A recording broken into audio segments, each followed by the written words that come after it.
Today we'll look at a Week 3 matchup with the New Orleans Saints that takes place in a away game from the Eagles at the Superdome, our first road game of the year. And despite the drop in talent level, I believe this will be a tough matchup because these pesky Saints are fighting for their NFC South lives. And, they'll be improved on defense, but we'll get to that in a second. What's up, it's your boy Cintron, come back at you with another analysis video, and to kid you not, that's my real name. We're going to look week by week at the opponents the Eagles will face in 2024. An easier schedule than last year, but still no cupcake. 21st, I believe, overall. And there's some tough games. I think it was a 6-week stretch that ends with the Ravens that we're going to have to go through. That'll be our gauntlet this year. But anyways, we're focused on the New Orleans Saints, or the Aints maybe, because they haven't been as good post-Sean Payton era. But the needs they had going into the draft were O-line, wide receiver, cornerback, D-line, and linebacker. And while they addressed all of these, some of them, most of them were depth pieces and really top-heavy in their first 2 picks.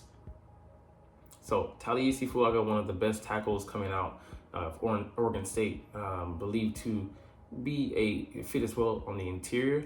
We were looking at that could have gave us immediate help at guard while Lane Johnson retired or was on his road to retirement. But a strong pickup for the Saints, who have had some O-line troubles. And he's slated to be their left tackle, switching over from the right side. But, man, a strong guy, strong hands, and he's just such a physical, mature player. And a guy who I loved coming out of the draft process. Kool-Aid McKinstry, another guy I was high on mock drafts. I would pick him up a lot because, he's a very solid guy, very high ceiling, very smooth guy. Not the best athlete. We end up getting one of those in Quinyon Mitchell. But, he's certainly battle-tested there in the SEC coming out of Alabama. Here's where it kind of really drops off, and they got, really just a lot of depth pieces of guys that you don't know. You're kind of rolling the dice on because they didn't have, look here, a pick after the second round until the 5th round. So a huge gap in talent, trading away their picks and such. They gave up, a second rounder to us that they should have had, but that's besides the point. Spencer Rattler back up, but, he could be looked to get some snaps later down in the year if, the starter Derek Carr struggles. But means the guy, depth receiver, will see, what they have in him. But I think he's kind of explosive. Jalen Ford, a guy I was looking forward to adding to the Eagles' ranks at linebacker. Smart guy, intelligent guy, good at zone coverage. Had, I think 3 to 5 picks there at Texas, man. Solid linebacker. I think he can develop into a starter, future starter, at the very least being average. So then, they refill the coffers there with some guys longer than tooth. I forget his name. Demario Davis. Christian Boyd, a guy who I expected to go way higher than this, is still here, coming out of Northern Iowa, level competition, but he did play pretty well at the Senior Bowl. Big guy, I think 320, 6'2" or 6'3", so pretty sizable guy. And I'll be interested to see what he develops into. A great value pick at no Walmart at 199th overall. And Josiah Ezram, can't really tell you that I know anything about him, but a depth piece to be developed there on the offensive line. So mostly got depth pieces to help them out, but won't really be helping them this year. So they could have used, help everywhere, but they just didn't have the, resources to do so. So let's look here at their roster. All right, quarterback Derek Carr came over now 2 seasons ago from the Raiders. He's an above average starter, but his play kind of slipped last year. So he's looking to have a bounce back year. Alvin Kamara, I think he had dealt with some injuries, but he's been the engine behind that offense for a while there. And he's kind of gearing down on his career, but he's still, a pretty good starter in the league, top 10 back. Chris Olave, every season he's been in the league, now going into his 3rd, he's had 1,000 yards receiving, so he's continuing to get better, explosive guy. Rashid Shaheed, a solid receiver, decent option. I'll say a decent option there on the other side, but not really, a guy who's too threatening. Taysom Hill, a weapon. I saw they gave him his own position, Tay. He's a good chess piece, to move across the formation. He can be tight end, be receiver.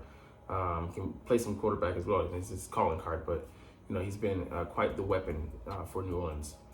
Juwan Johnson, kind of disappointed last year, but he can be a solid guy, solid starter, but will he reach that potential this year and continue to progress? They had 2 years ago, close to a league leading average per catch.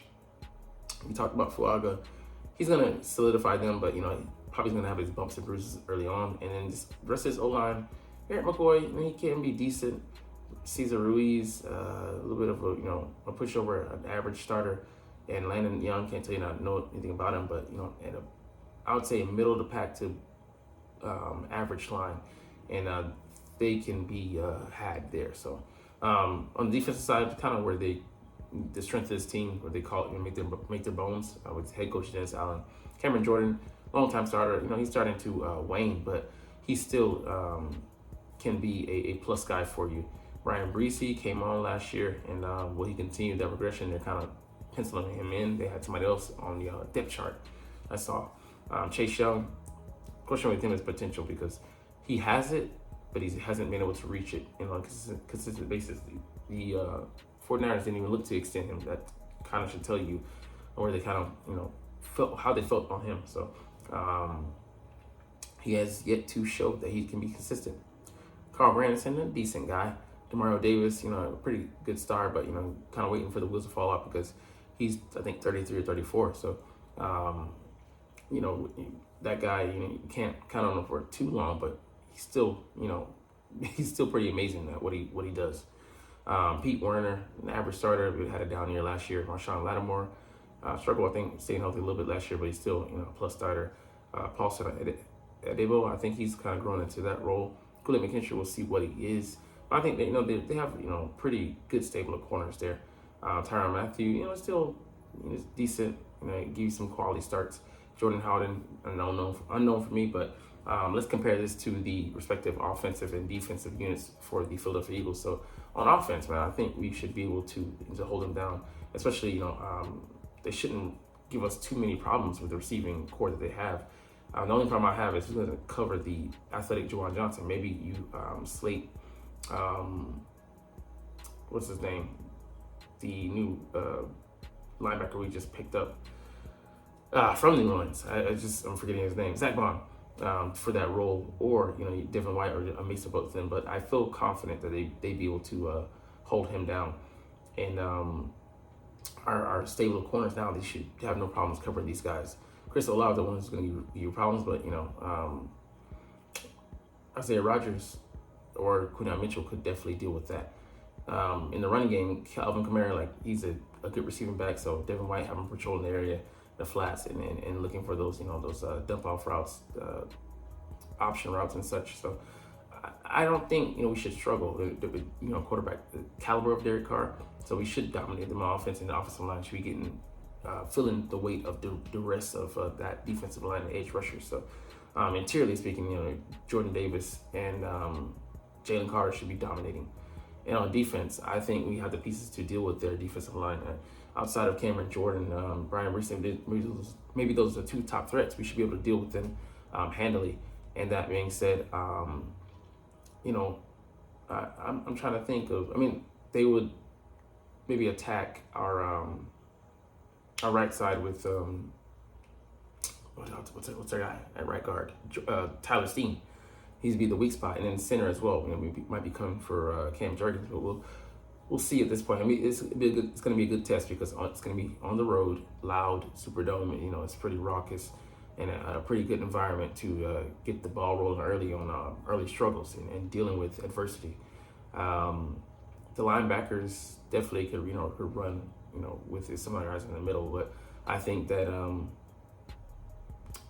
our tight end, what's his name? Dallas Goedert will present them a good challenge. I don't know what's going on in my brain right now. It's just brain fart. But receivers, Marshawn Lattimore and AJ Brown will be a good battle. But I think still AJ comes out on top. Marshawn can present some good challenges, that we saw 2 years ago when we had to start Gardner Minshew, and AJ did his thing, but now it took a miraculous play from him to even have us in contention. In the game, we end up losing anyway. But Devonta Smith, I think the offense, it's going to be a good test to see how well Kellen Moore deals with that Dennis Allen defense. The safeties, at best will be solid, but you can look to take advantage of them, especially Tyrann Mathieu, 33 now, getting long in the tooth. But I think on both sides of the ball, we should be able to handle them. And like you said, this environment is going to be a good test to see where our guys' heads are at, how synchronized we are on offense and defense, and do we play down to our talent level. So I have them winning this game, but hey, what are your thoughts? Anyways, you're not even watching though, but it's all good. We're going to try to deuces and get the fuck up out of here because, hey, I love making content about the Eagles and I love talking about them, but there's somebody here, so let's be real. Like I said, we're going to try to do this officially, but as always, it's fly, Eagles, fly, and let's motherfucking go. Like, comment, share, subscribe if you Thanks for watching. Check me out at Cintron, Cintron Anime, Cintron Life, or Cintron Laughs, or other social media.